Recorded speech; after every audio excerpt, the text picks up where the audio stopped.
O que acontece em um filme como se fosse realidade?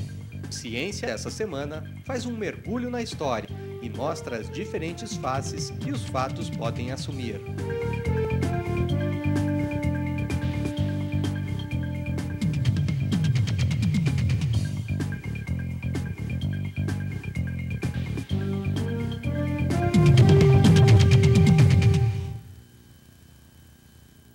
O professor do Departamento de História, Denison de Oliveira, estuda a Segunda Guerra Mundial há diversos anos.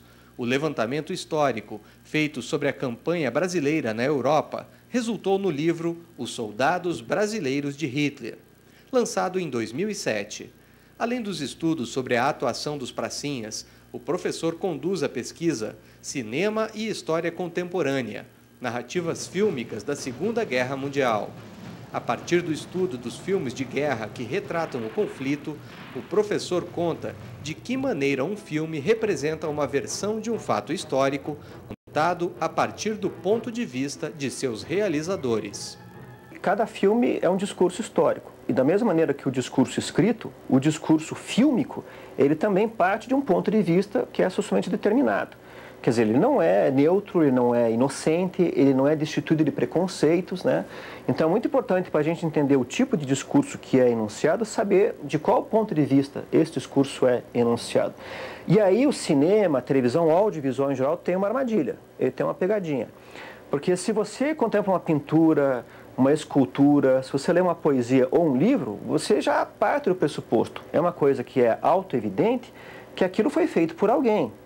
Alguém esculpiu, alguém pintou, alguém escreveu, seja o livro, seja a poesia. O filme não. O filme, pelo seu grau de realismo, né, ele nos dá a sensação enganosa de que ele é uma janela para a realidade. Né, aquela tela grande, tal, ou a tela do cinema, a tela pequena da televisão. Então você vê aquilo, em especial nos documentários, né? As pessoas têm recorrentemente a sensação de que elas estão olhando a realidade através daquilo. Isso é uma armadilha muitíssimo perigosa, é um artifício muitíssimo enganoso. Então o que acontece? Ao contrário de todas as outras fontes históricas, as fontes audiovisuais, elas escondem o seu ponto de vista. Elas sonegam, elas não permitem que as pessoas enxerguem a origem daquilo. Não ficam claras as assinaturas intelectuais de quem produziu aquilo. Isso é perigosíssimo. E por isso que torna a fonte audiovisual, seja o cinema, seja a televisão, uma fonte da mais alta relevância para a gente entender a história. E fica sempre, né, como para nós historiadores, o desafio de contribuir para aumentar o grau de crítica, para contribuir para uma visão mais objetiva do produto audiovisual, que até hoje, como a gente está percebendo no Brasil, é um problema. A partir de 1945 e até os dias de hoje, centenas de filmes norte-americanos chegaram aos cinemas, dos clássicos O Mais Longo dos Dias, Os 12 Condenados e Tora, Tora, Tora, até lançamentos mais recentes, como O Resgate do Soldado Ryan e Bastardos Inglórios. A atuação americana foi sempre retratada de maneira muito particular. Quer dizer, você fazer um filme, gravar um filme e distribuir esse filme tem custos.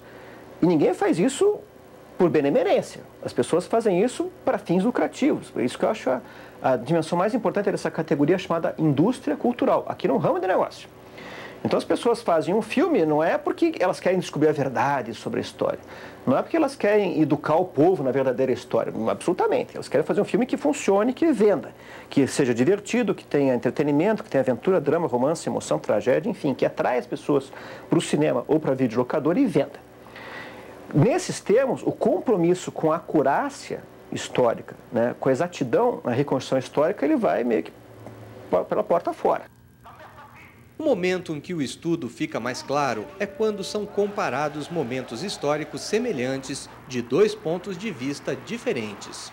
É o caso de As Duas Mulheres, filme italiano do diretor Vittorio De Sica, e Tempo de Glória, filme de 2007 de Rashid Bouchareb. Tentando sintetizar ao máximo essa metodologia, a gente sempre vai fazer referência a uma categoria fundamental, que são as condições sociais de produção. Quer dizer, de que maneira o filme foi produzido, de que maneira o contexto social, as relações sociais, maneira pela qual a sociedade se organizava naquele momento vão influenciar o filme.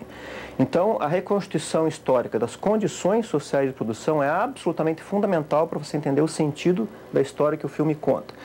Então, pensando nos filmes sobre a campanha da Itália, da Segunda Guerra Mundial na campanha da Itália, você vai encontrar uma enorme cinematografia que foi pautada dentro dos cânones, dos parâmetros da escola de cinema que a gente conhece como sendo neorrealista.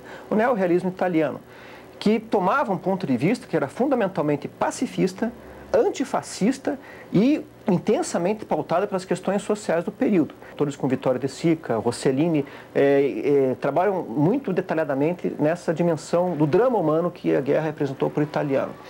Então, o que acontece? Vai aparecer ali recorrentemente o italiano como vítima e a denúncia, tanto dos aliados quanto dos alemães, como responsáveis pelas desgraças do povo italiano. Recentemente, a gente percebe que está surgindo uma filmatografia, uma cinematografia bastante diferente.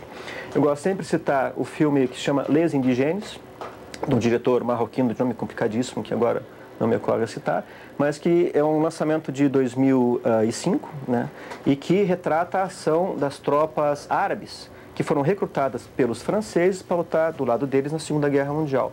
Esse é um filme completamente diferente com relação à produção da filmografia do neorrealismo.